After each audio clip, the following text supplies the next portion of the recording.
Pergerakan nilai tukar rupiah menjadi salah satu variabel yang terus dipantau oleh para pelaku industri motor premium di Indonesia. Sebagai merek yang mengandalkan pasokan kendaraan dan komponen secara impor, perubahan kurs dapat mempengaruhi biaya pengadaan hingga strategi penetapan harga. Meski demikian, sejumlah merek kendaraan premium yang ada di Indonesia saat ini tengah menyiapkan strategi bisnisnya guna menyesuaikan dinamika ekonomi yang terjadi. Di antaranya ada merek motor asal Inggris yakni Triumph yang menyatakan sampai saat ini masih mempertahankan harga produknya, meskipun tetap mempersiapkan strategi untuk kemungkinan buruk yang bisa saja terjadi. Disampaikan oleh Direktur Triumph Motorcycle Indonesia, Joe Frans, saat peluncuran dua produk terbarunya di kawasan Jakarta Selatan. Pihaknya berupaya menjaga kesepakatan harga bagi konsumen yang telah melakukan pemesanan sebelumnya.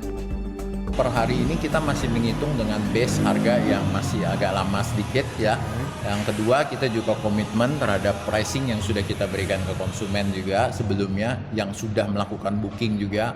Tetapi tidak menutup kemungkinan dalam waktu beberapa saat ke depan itu apabila nilai tukar rupiah kita juga masih memburuk, itu bisa kita lakukan penyesuaian. Tetapi harga sekarang masih harga lama sebenarnya ya.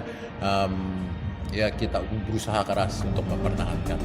Menurut Triumph, penyesuaian harga akan terus dievaluasi sesuai perkembangan kondisi ekonomi, nilai tukar rupiah terhadap mata uang asing, dan juga kenaikan harga BBM yang ikut melonjak.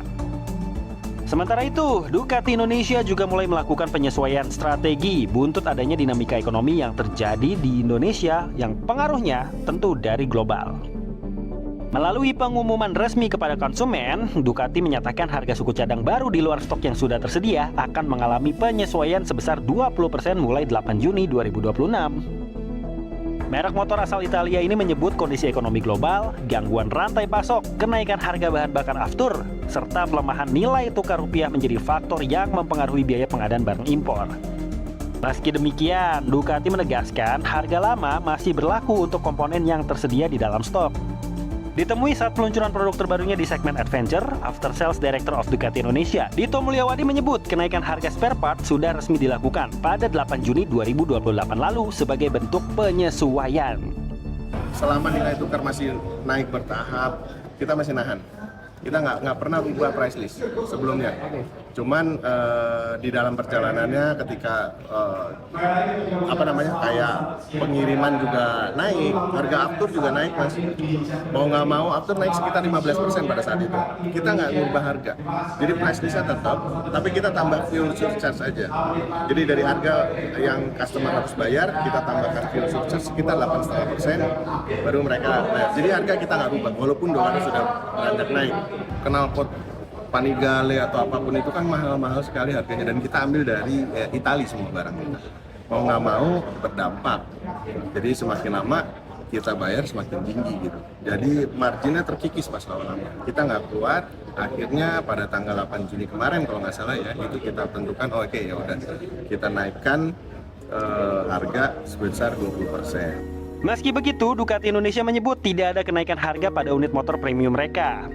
Kenaikan harga baru dikenakan kepada spare part atau suku cadang yang dipesan setelah tanggal 8 Juni 2026. Sementara untuk suku cadang yang tersedia sebelum itu masih dikenakan harga lama. Di tengah dinamika ekonomi saat ini, pelaku industri motor premium seolah dituntut untuk berupaya menjaga keseimbangan antara kompetisi produk, kualitas layanan, sampai efisiensi bisnis. Sementara buat para konsumen, stabilitas harga dan ketersediaan produk serta layanan purna jual jadi aspek yang tetap menjadi perhatian utama. Meski menghadapi tantangan dari pergerakan kurs dan kondisi ekonomi global, para pelaku industri motor premium menilai fleksibilitas strategi dan komitmen terhadap konsumen menjadi kunci utama untuk menjaga pertumbuhan pasar di Indonesia. Tim Liputan CNN Indonesia.